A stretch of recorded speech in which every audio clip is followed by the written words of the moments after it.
ഒരു കപ്പ് അരിപ്പൊടി വെച്ചിട്ട് രാവിലെ എളുപ്പത്തിൽ ഉണ്ടാക്കിയെടുക്കാൻ പറ്റിയിട്ടുള്ളൊരു ബ്രേക്ക്ഫാസ്റ്റ് റെസിപ്പിയാണ് കാണിക്കാൻ പോകുന്നത്.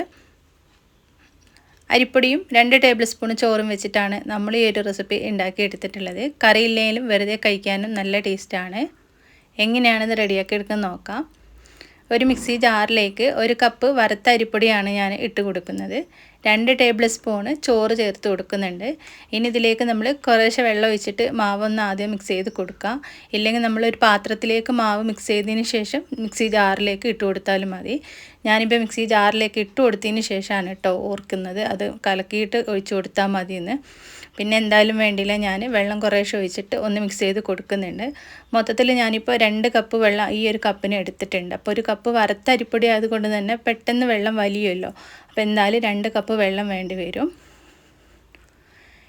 240 മില്ലി കപ്പിന് 2 കപ്പ് വെള്ളമാണ് ഞാൻ ചേർത്ത് കൊടുത്തിട്ടുള്ളത്. ഓരോ പൊടിക്കും വ്യത്യസ്തം ഉണ്ടാവുമല്ലോ. ചിലപ്പോൾ വറുത്ത പൊടി വറുക്കാത്ത പൊടിയാണേലും ചില പച്ചരികൾ നല്ല പശയുള്ള പൊടിയായിരിക്കും. അപ്പോൾ നമ്മൾ വെള്ളം ചേർത്ത് കൊടുക്കുമ്പോൾ കറക്റ്റ് നോക്കിയിട്ട് ചേർത്ത് കൊടുത്താൽ മതി. എന്നിട്ട് മിക്സി ജാറിലേക്ക് ഇട്ടിട്ട് അരച്ചിട്ട് ഒരു പാത്രത്തിലേക്ക് മാറ്റിയിട്ടുണ്ട്. ഈ ഒരു മിക്സി ജാറിലേക്ക് ഞാനൊരു ഒരു കപ്പിന് 1/2 കപ്പും കൊണ്ട് വെള്ളം ഒഴിച്ചിട്ട് ഒന്ന് മിക്സ് ചെയ്തിട്ട് ആ ഒരു പാത്രത്തിലേക്ക് ഇട്ട് കൊടുത്തിട്ടുണ്ട്. ഇനി 2 ക്യാരറ്റ് ഗ്രേറ്റ് ചെയ്തതും ചെറിയൊരു സവാള ചെറുതായി കനം കുറച്ച് അരിഞ്ഞതും ഒരു 2-3 അധികം എരിവില്ലാത്ത പച്ചമുളകും ഒരു പിടി കറിവേപ്പിലയും കൂടി ഇതിലേക്ക് ഇട്ട് കൊടുക്കുന്നുണ്ട്. ഇതുകൊണ്ടാണ് നമ്മൾ കറിയൊന്നും ഇല്ലെങ്കിൽ ഇത് നന്നായിട്ട് മുരിഞ്ഞ് വേവിച്ചെടുക്കുകയാണെങ്കിൽ ചായയുടെ കൂടെ വെറുതെ കഴിച്ചാൽ മതി. ഈ സമയത്ത് നമ്മൾ ഉപ്പ് ചേർത്ത് കൊടുത്തിട്ടുണ്ട് കേട്ടോ. വീണ്ടും നന്നായിട്ടൊന്ന് മിക്സ് ചെയ്ത് കൊടുക്കുന്നുണ്ട്. എന്നിട്ട് ഓയിൽ ചൂടാകുന്ന സമയത്ത് ഓരോ തവി മാവ് ഒഴിച്ചു കൊടുക്കാം. അപ്പക്കാരം ഞാൻ ചേർത്ത് കൊടുത്തിട്ടില്ല. അപ്പക്കാരം ചേർത്ത് കൊടുക്കുകയാണെങ്കിൽ ഒന്നും കൂടി നന്നായിട്ട് പൊങ്ങി നല്ല ക്രിസ്പി ആയിട്ട് കിട്ടും കേട്ടോ. അപ്പക്കാരം ചേർത്ത് കൊടുക്കുകയാണെങ്കിൽ എണ്ണ നന്നായിട്ട് കുടിക്കുകയും ചെയ്യും. അതാണ് എണ്ണയിൽ പൊരിച്ചെടുക്കുന്ന പലഹാരങ്ങളിൽ അപ്പക്കാരം ചേർത്ത് കൊടുക്കാതിരിക്കുന്നതായിരിക്കും നല്ലത്. നമ്മൾ ചേർക്കാറില്ല എന്നല്ല, ചേർക്കാറുണ്ട് കേട്ടോ. അപ്പോൾ ഇതിൽ നമ്മളിപ്പോൾ ചേർത്തിട്ടില്ല കേട്ടോ. എന്നാലും ഇത് നല്ല ക്രിസ്പി ആയിട്ട് കിട്ടിയിട്ടുണ്ട്.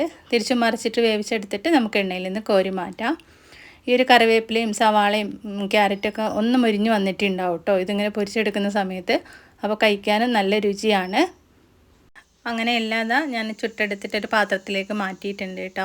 നിങ്ങൾക്ക് വേണമെന്നുണ്ടെങ്കിൽ അപ്പക്കാരം ചേർത്ത് കൊടുക്കാവുന്നതാണ്. അപ്പോൾ 1 കപ്പ് വറുത്ത അരിപ്പൊടി വെച്ചിട്ട് ഉണ്ടാക്കി എടുത്തിട്ടുള്ള നല്ലൊരു റെസിപ്പി ഇതാ അവിടെ റെഡി ആയിട്ടുണ്ട് കേട്ടോ. ഇത് സ്നാക്സായിട്ടും നമുക്ക് കഴിക്കാം. സ്നാക്സായിട്ട് ഉണ്ടാക്കുകയാണെങ്കിൽ 1 ടീസ്പൂണോ 1/2 ടീസ്പൂണോ പഞ്ചസാര ചേർത്ത് കൊടുത്താൽ മതി.